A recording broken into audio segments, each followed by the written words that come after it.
오늘 성령 강림주일에는 찬양을 이렇게 불러주셔서 감사드립니다. 찬양 내가 오늘따라 좀 외세우고 풍의를 여러분 우리 모두가 함께 다 하나님 앞에 예배 드릴 때 우리가 다 함께 이렇게 예배 드리는 거지만 하나님 편에서 보면 우리 한 사람 한 사람이 하나님 앞에 예배 드리는 거예요. 여러분 우리가 드리는 예배가 참 중요합니다. 예배 드릴 때는 좀 미리 준비해서 오셔야 돼요. 아니 목사님 다른 때는 아무 말도 안 하더니 오늘 좀 내가 늦었는데 꼭 나를 꼬집어서 얘기하시는가 그런 생각 전혀 없어요. 정말로 없어요. 저는 다만 중요하다는 것을 말씀드리는 거예요. 주일 아침에 왜 그렇게 아이들도 속썩이고 또 얼굴에 화장도 잘 안 먹는다 그래야 되나요? 또 머리도 헤어스타일도 평상시보다 잘 안 되고 드라이기는 어디가 있는지 모르고 이런 거 수돗물이 안 나온다든지 이런 거 있어도 미리 준비하시고 예배를 하나님 앞에 준비하는 마음을 드려야 돼요. 예배가 얼마나 중요한지. 여러분 평양에 오산학교라는 학교가 유명한 학교가 있습니다. 여러분 신화입니다. 그 오산학교의 교장선생님이 누구냐? 조만식 장로님. 그렇죠? 여러분 아시죠? 상해운동 조만식 선생님. 조만식 장로님이 오산학교 교장선생님입니다. 머리가 희끗하신 분입니다. 그런데 그 학교에 출신 제자가 누가 있냐? 주기철 목사님이 그 학교 제자입니다. 그런데 그날따라 학생이 상담을 하고 조금 선생님하고 조만식 장로님이 조금 늦었어요. 근데 조 장로님이 딱 들어오는 순간에 주기철 목사님이 아버지 같고 학교 교장선생님인데 조만식 장로님 제자리에 서세요. 예배 시간이 됐습니다.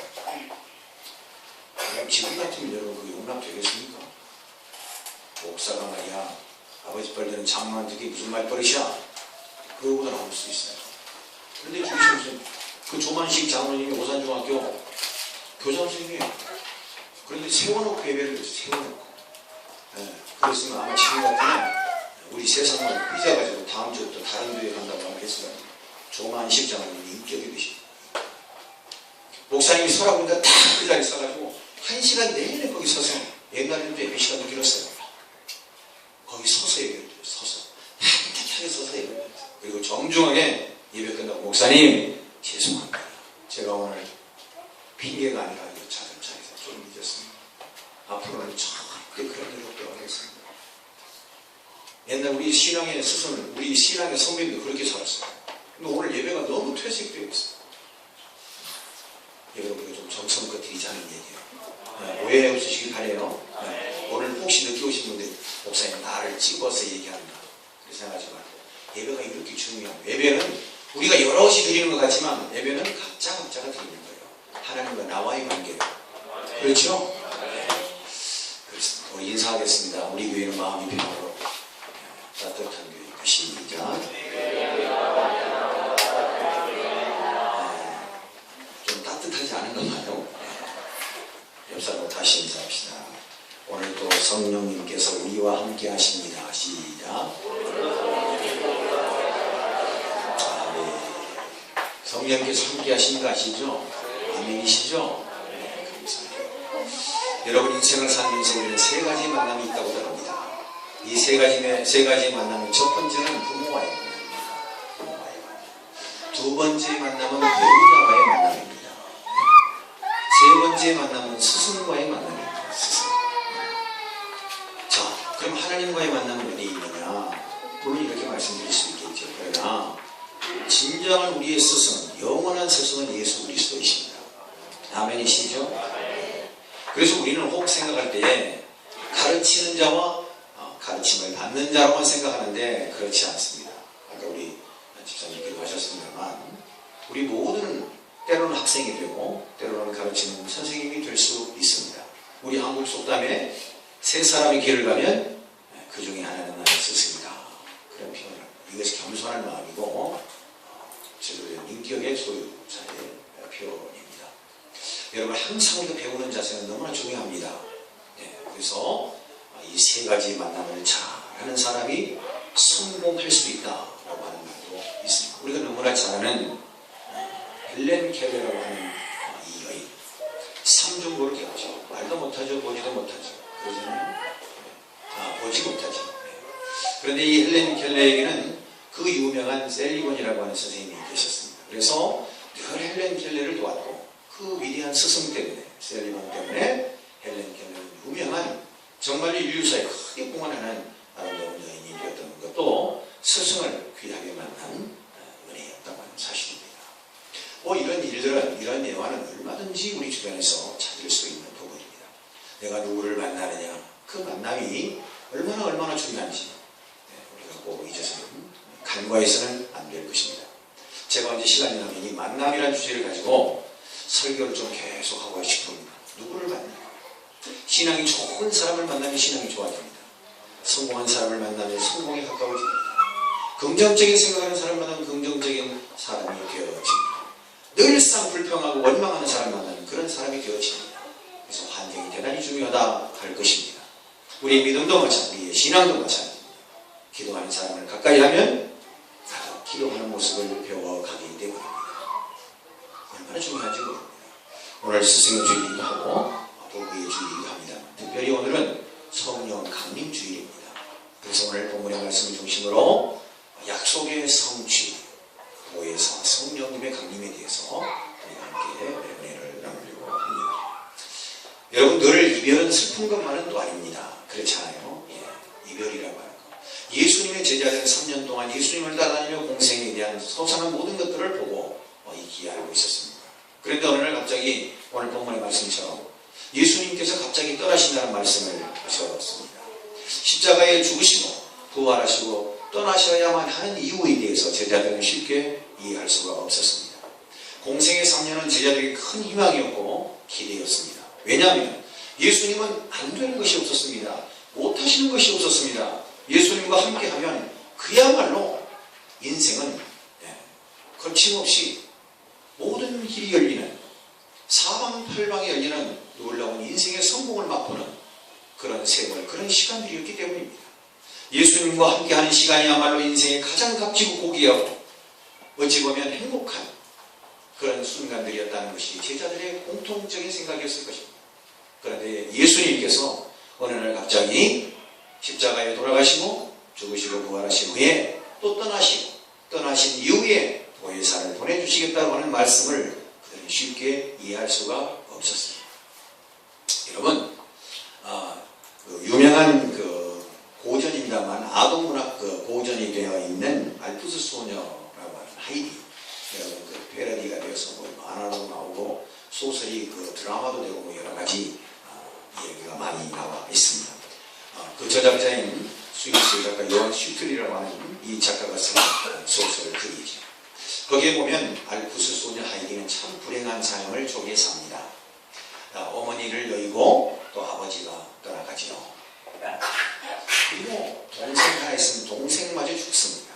우리가 만화로 우리가 봤던 옛날 그 고전입니다만 이 하이디는 참 어린 나이에 너무나 큰 시련을 겪습니다.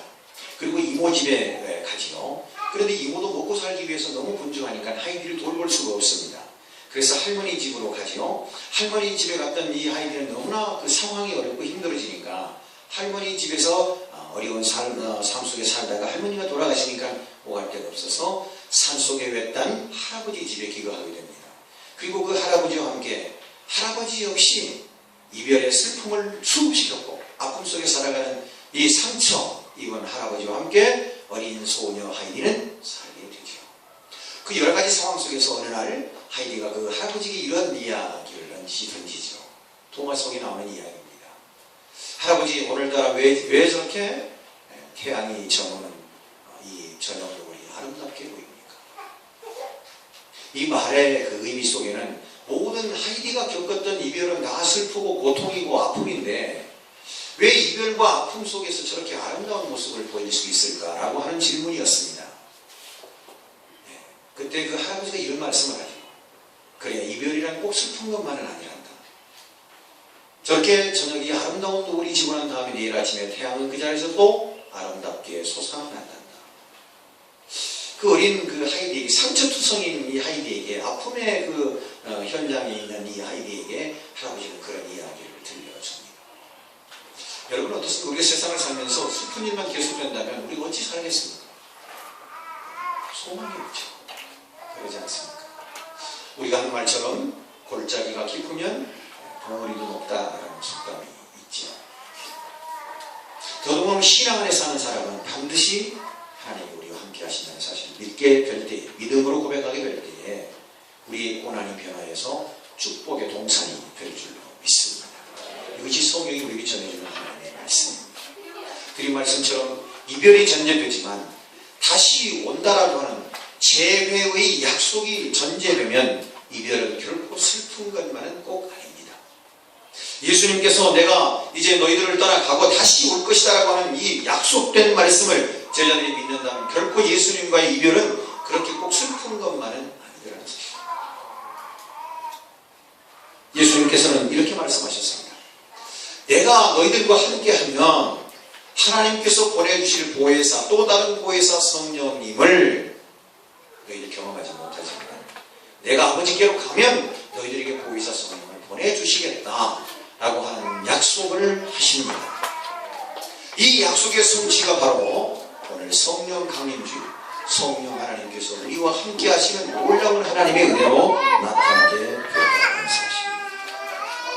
예수님께서 승천하신 이후에 오늘 우리 앞에 보여지는 현상은 슬픔이고 우리 앞에 나타나는 현실은 괴로움이는지 모르지만 그러나 몇 날이 못 되어서 약속하신 대로 보혜사를 보내주시겠다고 하는 약속을 믿는 그 믿는 자에게는 하나님의 놀라운 은혜를 경험하는 또 다른 좋은 기회가 되었다고 하는 사실입니다. 여러분, 성령, 보혜사란 말은 사실 어떻게 보면 위로자, 상담자 그런 뜻이 담겨져 있습니다.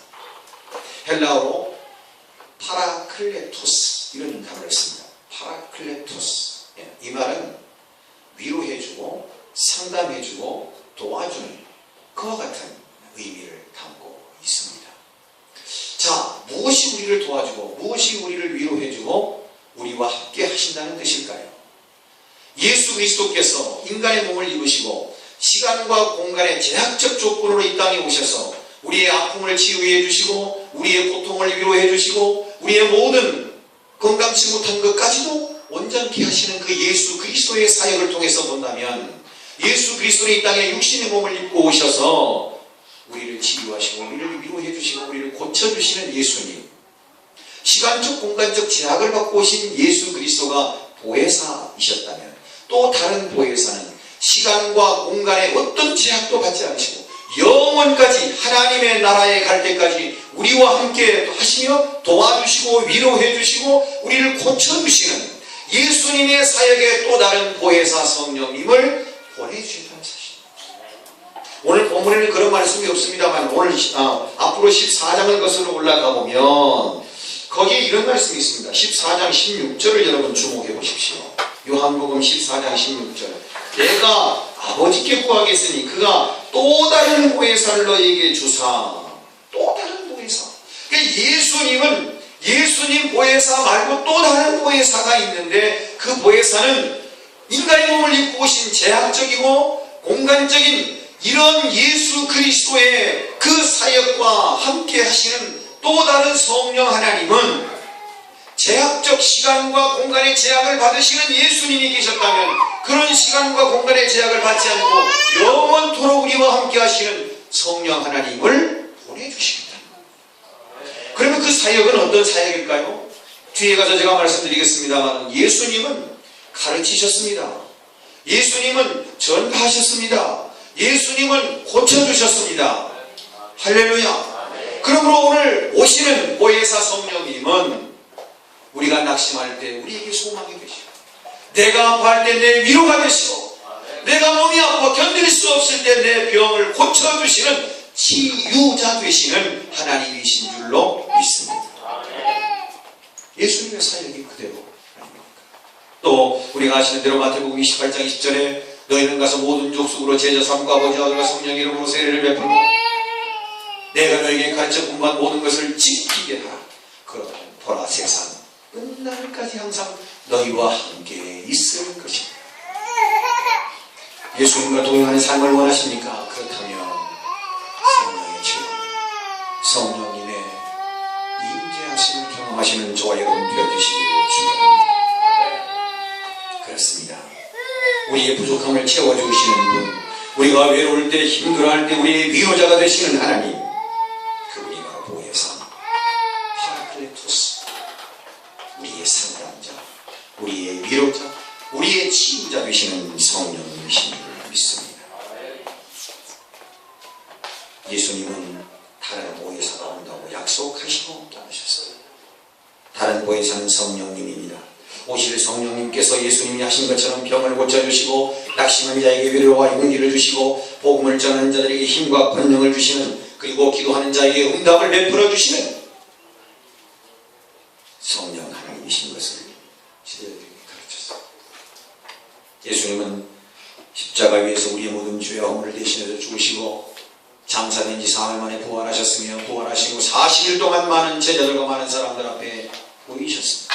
의심 많은 도마에게도 나타났습니다. 도마야, 내 손을 만져보아라. 내 창자국, 옆구리의 창자국을 만져보아라. 네가 복음이 있느냐? 보지 않고 믿는 자가 복이 있느니라. 예수님은 많은 사람들에게 보이신, 바울사도 나 외에 많은 사람들에게 보이신 예수 그리스도의 부활 사건, 부활하신 주님은 40일을 같이 함께 하신 후에 많은 사람들이 보는 앞에서 승천하셨습니다. 승천하시면서 약속하신 내용이 보혜사 성령, 위로자, 상담자, 치유자 성령님을 보내주신다고 하는 약속을 하셨고, 그 약속대로 성령님은 마가 오순절 마가 요한의 다락방에 임하신 줄로 믿습니다. 오늘 우리가 누구든지 주 예수 그리스도의 이름으로 고백하고 예수님을 나의 주라고 고백할 때 성령 하나님은 우리와 함께 하시는 줄로 믿습니다. 왜냐하면 성령의 도움이 아니고서는 누구든지 예수님을 나의 아버지라고, 나의 구주라고 말할 수 없기 때문입니다. 여러분, 태진아 집사님이 사랑은 아무나 하나? 예수는 아무나 믿나? 여러분, 말씀은 분명하게 우리에게 제시합니다. 누구든지 다 예수님을 믿는 것이 아니라고. 특별히 하나님 우리를 사랑하셔서 예수 그리스도가 나의 구주 되심을 믿게 되는 이 사건이야말로 하나님의 놀라운 큰 은혜가 아니면 누가 예수님을 나의 구주라고, 나의 아버지라고 말할 수 있겠습니까? 그러므로 오늘 우리가 주님을 나의 구주라고 고백하는 그 순간 성령 하나님은 우리와 함께 하시는 줄로 믿습니다. 내가 낙심할 때 나의 소망이 되시고 위로가 되시고, 내가 병들어 아플 때 나의 치유자가 되시며, 내가 절망 속에 갇힐 때 나의 소망이 되시는 그 주님 보혜사 성령님이 오늘 나와 함께 하시는 줄로 믿습니다. 한번 따라 하실까요? 오늘 나와 함께 하시는 성령님, 오늘 나와 함께 하시는 성령님, 오늘 나와 함께 하시는 성령님, 오늘 나와 함께 하시는 성령님, 성령님을 근심 있게 하지 맙시다. 시작. 성령님을 근심 있게 하지 맙시다. 아멘. 그렇습니다. 보혜사 성령님은 육신의 몸을 입고 오신 예수님처럼 시간과 공간의 제약을 갖지 않고 영원히 우리와 함께 하실 분이라고 그렇게 우리에게 말씀을 해주셨습니다. 또 한 가지, 우리는 영원히 함께 하실 뿐만 아니라 그 성령님은 진리의 영이시라 그렇게 말씀하고 계십니다. 여러분, 사람들을 감동하여 성경을 기록하게 하신 분이 성령님이십니다. 성령님의 은혜가 임하면 진리를 깨닫게 되고 믿게 되고 진리 안에서 행하게 역사하시죠. 성령이 하시는 일이 많겠지만 진리의 영이신 하나님의 귀하신 은혜의 영은 하나님의 말씀을 펼칠 때마다 성령 하나님께서 우리로 하여금 그 진리의 영을 통해서 말씀을 깨닫게 하시고 감동시켜 주시고 우리로 하여금 믿게 하시고 믿을 뿐만 아니라 진리 안에서 행하도록 우리를 늘 권면해 주십니다. 그분이 성령 하나님이시다. 공부를 열심히 하는 한 젊은이가 요즘은 그런 일이 흔하더군요. 과거에는 참 그게 좀 드문 일인데 공부를 열심히 하고 공부하는 그 욕심 때문에 군대를 몇 개 갔습니다. 그래서 한참 동생 뻘 후배 정도는 선임병들 앞에 군대 입대를 하고 이 더블뼈를 딱 짊어지고 자대 훈련소에서 훈련을 마치고 자대 배치를 받았습니다. 남성분들은 다 아시겠지만 훈련소에서요, 그 작대기 하나 2등병 붙이는 바느질로 그걸 요즘 어떻게 보여? 요즘도 마찬가지겠죠. 그걸 말이요 남자들이 발을로 한단 이등병 모자에다 달고 계급장을 붙이는 순간에는요 세상을 다 얻은 것 같아요. 여러분 모를 거예요. 그러면서 그 소위 기관병 일반 현역병들이 뭐라고 하냐면 오만 촉방에 빛나는 저는 제가 군대 생활할 때 그랬습니다. 이등병이 한 번 배출될 때마다 5만 명씩 배출해야 돼요. 그래서 5만 촉방, 5만 촉에 비해 불빛이 나는 그런 계급장이라는 거예요. 이등병. 자대에 가면은 제일 막내죠. 요즘은 쫄병이 무서워서 군대 생활 못하는데요. 혹시 무슨 일이 있을까? 근데 그 계급장 이등병 그 붙이는 순간에 포기하죠. 여하튼 이 나이가 좀 든 젊은이가 군대를 늦게 갔는데 차대 위치를 받았어요. 더블백을 딱 짊어지고. 그런데 그 내무반에는 아주 특징적인 것이 하나 있는데 뭐냐면 내무반장님이 잘 즐겨 부르는 유행가가 있답니다. 18번. 그런데 새로운 이등병이 그 노래를 잘 불러주고 유행가를 잘 불러주면 군대 생활이 좀 편하잖아요. 하여튼 그런 전통이 있다고 합니다. 그래서 이제 귀띔도 받고 여러분 군대 생활을 여러분 다 해보셔서 알겠지만 1병, 2등병은 엉망이고 1병은 조금 맛을 아는 거예요. 군대 생활을 제일 잘하는 사람은 상병입니다. 병장은 이제 집에 갈 날 꼭 아침마다 일어나가지고 쫄병들이 며칠 남았습니다 해주고 공기가 다 빠질 때 이렇게 후보라든지 군사 AT 직전에 이렇게 훈련을 나가보면 상병이 제일 잘합니다. 인력하고요. 상병이 군대 생활을 다 이제 폼나게 하는 그런 시절이잖아요. 여러분 다 장교 출신이시잖아요. 그래서 장교이잖아요. 여하튼 내무반의 배치를 받았습니다.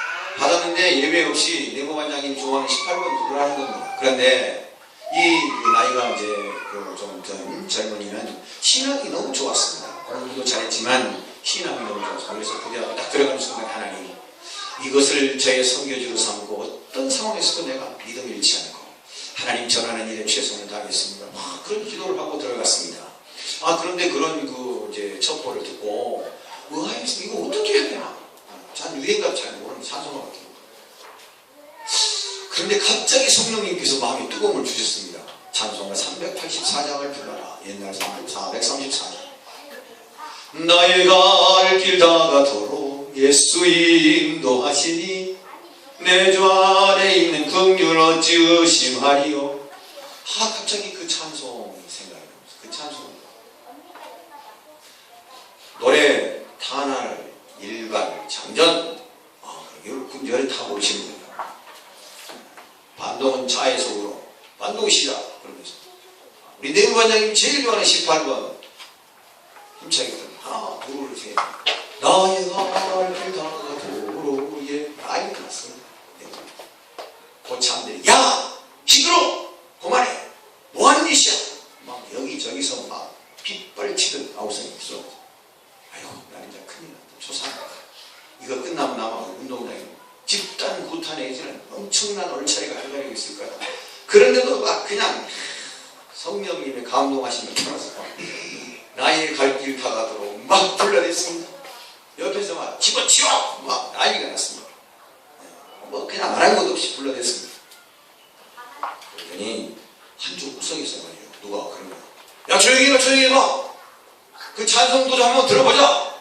누가 그러더라고요. 그 난리토나. 야 조용히 해봐. 그 찬송도 한번 들어봐야 되지 않겠어? 용기를 내가지고 막 나의 갈 길 다 가도록 막. 고참 선임병 중에 한 사람이 야 그 찬송 괜찮다. 계속 한번 불러봐. 그래가지고 그 선임병 나중에 그 이등병을 불러놓고 야 너 어느 교회 다니냐. 너 신앙생활 정말 잘하고 있다. 나도 하나님이 믿고 싶은데 너 성경 공부를 가르쳐줄 수 있겠냐. 그래서 부대 얼마 남지 않은 기간에 성경을 가르치고 열심히 신앙을 잘 전달했어. 제대를 하고 그 선임병은 아주 작은 교회에 유명한 집사님이 되었다는 사실을 아닙니다. 별로 안 믿으시네요. 저는 사실을 말합니다. 사랑하는 성도 여러분, 어떤 위기 속에서도 우리가 성령 하나님의 귀를 기울이고 성령 하나님이 나와 함께 하시는 믿으신다. 성령 하나님은 천자는 가운데서도 불의 혀의 갈라짐처럼 오늘 우리의 삶을 통해 역사하시는 줄로 믿습니다. 하나님께서는 때로는 잔잔하고 고요하게, 때로는 급하고 강하게 우리에게 다가오셔서 새로운 역사를 만들어 가십니다. 오늘 본문의 말씀 1절로 돌아갑니다. 내가 아직 너희와 함께 있어서 이 말을 너희에게 하였거니와. 16절 내가 이것을 너희에게 이름은 너희로 실족하지 않게 하려 하니. 여기 실족, 헬라어로 스칸달이죠. 스칸달. 넘어지다, 길을 잃다, 뭐에 걸려 넘어지다, 그런 뜻을 갖고 있습니다. 여러분, 왜 보혜사 성령님을 예수님은 약속하셨을까요? 그 이유가 있습니다. 그것은 바로 스칸달이죠. 너희가 실족할까 싶어서 보혜사 성령님을 보내지 않으면 안 된다는 사실입니다. 여러분 어떻습니까?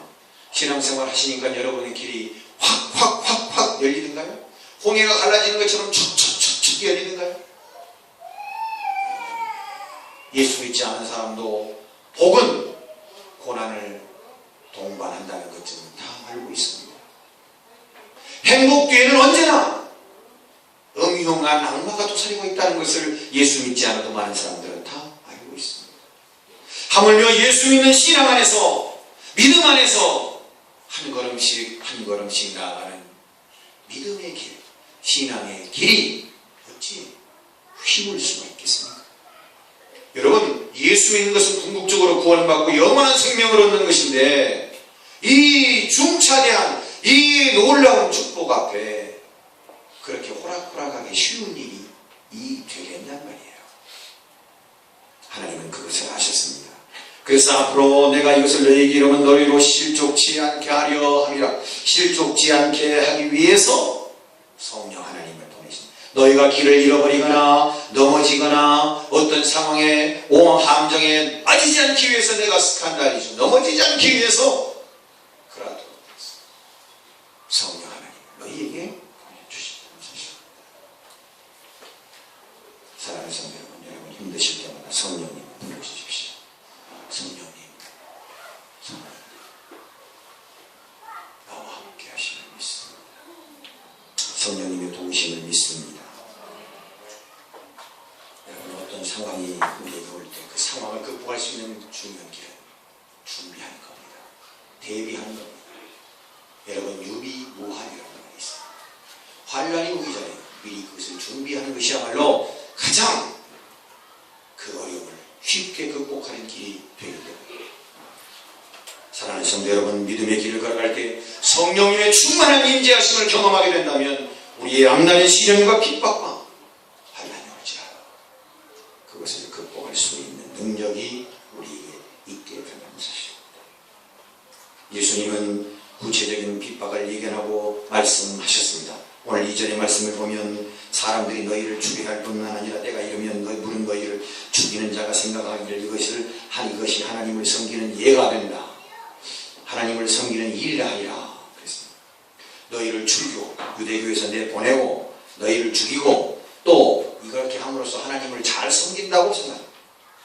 유대인들은 어떻게 생각했습니까? 율법에 사로잡혔습니다. 그래서 율법 밖에 예수 그리스도의 복음을 전하는 자들을 다 잡아 죽였습니다. 율법의 여러분 대가이고 유대인들 중에 유대인이 누굽니까? 사울이라고 하는 청년 아닙니까?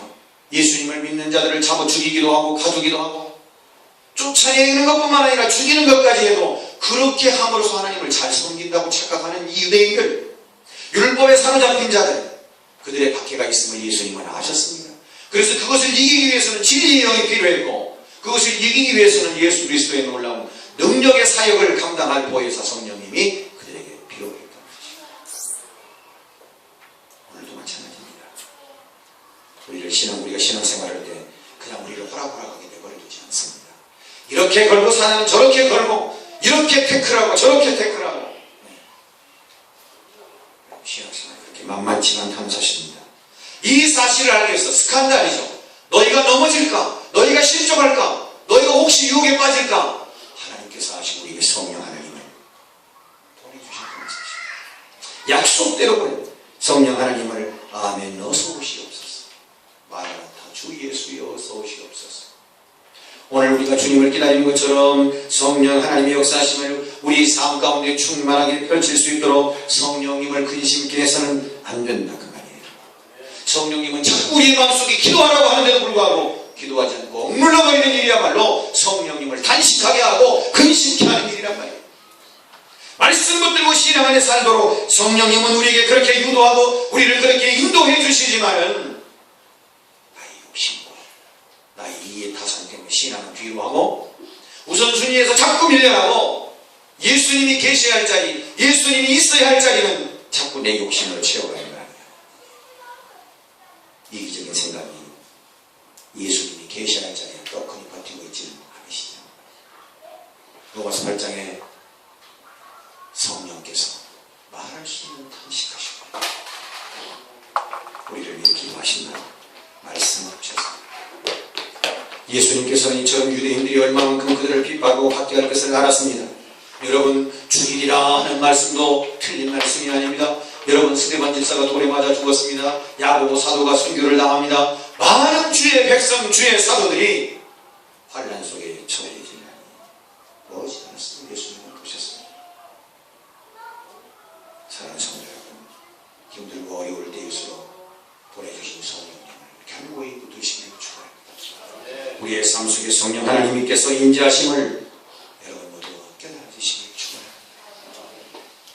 율법에 사로잡히고 잘못된 말씀에 사로잡혀서 진정한 복음을 깨닫지 못하는 유대인들처럼 예수 믿는 사람들을 죽이고서도 그것이 하나님을 잘 섬기는 것처럼 생각하는 착각 속에 살아가는 그런 유대인처럼 잘못된 눈을 범하지 않도록 오늘 우리가 깨어 기도하고 신령한 하나님의 은혜를 사모하는 귀한 은혜의 자들이 되어야 하실 줄 믿습니다. 사랑하는 성도 여러분, 드린 말씀처럼 오늘 우리가 신앙의 궁극적 구원받고 영원한 생명을 쟁취한 주님 오실 때까지 우리의 신앙을 고수하는 일이 있어서 실족할 일이 어디 한두 개입니다. 힘들고 어려우면 믿음보다는 애다 모르겠다 될 때 오더라. 신앙생활 하는 사람이라 안 하는 사람이라 별반 그렇게 생각하는지 모르지만 여러분 분명하게 기억하십시오. 주님은 우리를 불꽃 같은 눈으로 바라보고 계심을 믿으시길 바랍니다. 인생이 그렇게 길지 않음을 믿으시길 바랍니다. 우리 인생을 곱게 살피시고 우리 인생을 가장 복되게 하시는 분 그분이 하나님이신 것을 믿음으로 고백하시기를 축원합니다. 이런 사건을 바라보면서 예수님은 보혜사 성령님을 보내주시겠다 약속하시고 말씀하신 대로 보내주셨습니다. 성령 하나님을 사모하며 기도할 때에 그들에게 성령이 임했습니다. 성령이 임하자 그들에게 놀라운 변화가 일어났습니다. 사랑하는 성도 여러분, 성령님이 우리 마음속에 우리의 삶 가운데 오시게 되면 우리가 변화하기 시작합니다. 여러분, 변화와 변질은 차원이 다릅니다. 여러분, 음식이 오래돼서 부패되면 변질이 되면 먹지를 못합니다. 그러나 여러분 어떻습니까? 변화되는 것은 우리에게 유익을 줍니다. 여러분, 우리는 변질된 인생이 아니라 변화된 인생을 살아야 될 것입니다. 성령이 우리에게 임하시면 변질이 아니라 변화되어집니다. 믿으시기 바랍니다. 두 번째, 성령이 우리에게 오시면 소통이 이루어집니다. 성경의 말씀대로 한 마음 한 뜻으로 모든 사람들이 성령을 체험하고 함께 했습니다. 모이기를 힘썼으며 주의 뜻을 분별하여서 한 마음 한 뜻을 가지고 그들이 한 마음으로 모여서 찬양했다는 사실입니다. 기도했다는 사실입니다. 그렇습니다. 성령님이 우리에게 임하시면 소통이 이루어집니다. 성령이 우리에게 임하시면 불통이 변하여 소통이 되는 줄로 믿습니다. 여러분, 예를 들지 않아도 여러분 너무나 잘 알지 않습니까? 성령님을 의지하고 기도했더니 불통인 관계가 소통이 되는 일이 얼마나 많은지 모릅니다. 여러분, 통하지 않은 것처럼 답답함이 없습니다. 우리의 건강도 통하지 않으면 건강에 문제적 신호가 옵니다. 사랑하는 성도 여러분, 성령님의 깊은 체험을 통해서 불통이 변하여 소통이 되시길 주님의 이름으로 축원합니다. 마지막으로 세 번째로 성령의 깊은 체험을 한 자들은 복음의 놀라운 권능을 입고 복음을 전가하는 복음의 전도자들이 다 되었습니다. 오늘 우리가 성령의 깊은 뜻을 깨닫고 성령님이 우리와 함께 하심을 믿으면서 이제 우리에게 주신 마지막 세상을 향하여 복음을 증거하는 담대한 한 영혼을 사랑하고 예수 그리스도의 복음을 증거하는 복음의 증인들이 다 되셔야 될 줄로 마지막에 예수님께서 말씀하십니다. 성령이 오시면 이런 일을 하게 될 것이다. 죄를 알게 하시고 의가 무엇인지를 알게 하시며 심판이 무엇인지를 깨닫게 할 것이다 말씀했습니다. 죄는 무엇입니까? 나쁜 짓, 거짓말한 것, 도둑질한 것, 그런 죄도 죄겠지만 가장 죄 중에 죄는 예수님 믿지 않는 죄가 가장 큰 죄입니다. 예수님 믿지 않은 불신보다 더 큰 죄는 없다는 사실입니다. 왜냐하면 예수님 믿지 않고 구원받지 못하기 때문에. 나쁜 짓 한 것도 잘못이지만 죄지만 그러나 회개하고 돌아오면 예수를 믿으면 구원을 받을 수 있겠죠. 예수님 믿지 않으면 구원을 받을 수 없기 때문에. 두 번째 의를 알게 되신다고 했습니다. 예수님이 왜 오셨으며 왜 가야 하고 왜 성령님을 보내주시는 건지 오신 메시아를 알지 못하는 것은 의를 깨닫지 못합니다. 그래서 예수님을 인정하고 예수님을 나의 구주로 모실 때 그 의가 믿음으로 영원한 하나님의 나라를 소유하는 하나님의 의를 깨닫게 된다는 것입니다. 세 번째 심판은 무엇입니까? 마지막 절에 세상의 임금이 심판을 받았다. 세상의 임금은 사탄을 말합니다. 사탄은 많은 사람들을 죽음으로 몰아갑니다. 사망한 너의 권세가 어디 있느냐고 외쳤던 주님 말씀처럼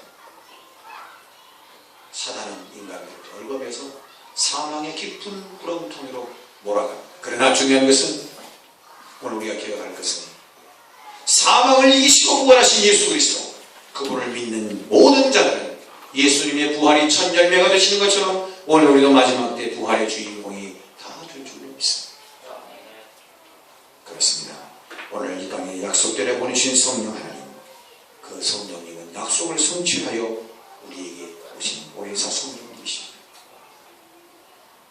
사랑하는 성도 여러분, 왜 이 땅에 보혜사 성령님을 보내주셨습니까? 믿음과 복음 그리고 고난과 핍박 환난이 우리에게 올지라도 그것을 준비하고 그것을 대비할 수 있도록 보혜사 성령님을 보내주셨다는 사실을 믿으시기 바랍니다. 세 번째, 성령이 우리에게 임하신 우리는 변화를 체험하게 됩니다. 그리고 불통이 변하여 소통이 됩니다. 그리고 우리는 뜨거운 열정의 복음의 구원 구령자들이 됩니다. 복음의 전파자들, 복음의 전도자들이 된다는 사실입니다. 마지막으로 성령님이 우리에게 오시면 우리의 죄를 보게 하시며 의에 대하여 깨닫게 하시며 뿐만 아니라 엄연한 하나님의 심판을 보게 된다 말씀을 하고 있습니다. 사랑하는 성도 여러분, 세상을 살면서 믿음의 반열에서 성령님 꼭 체험하시기를 축원합니다. 나와 함께 하시고 나를 도우시고 나를 인도하시는 성령 하나님 깊이 체험하십시오. 성령의 충만함을 입으십시오. 세상을 이기시는, 그래서 믿음으로 승리하시는 저와 여러분 다 되시기를 축원합니다. 거룩하신 아버지 하나님, 이 땅의 환난과 즐거움하는 세상에 믿음 잃지 않고 살기 위해서 성령을 약속대로 보내주시고 성령님을 인정하기만 합니다. 세상 끝날까지 우리와 동행하시며 우리의 치유자가 되시고 우리의 치료자가 되시고 우리의 소망이 되시며 우리의 위로자 되시는 성령님의 귀한 은혜를 깨닫게 되는 줄로 믿습니다. 귀한 은혜의 소유자들이 될 수 있도록 주님의 복을 나눠 주옵소서. 예수님 이름 받들고 기도합니다. 191장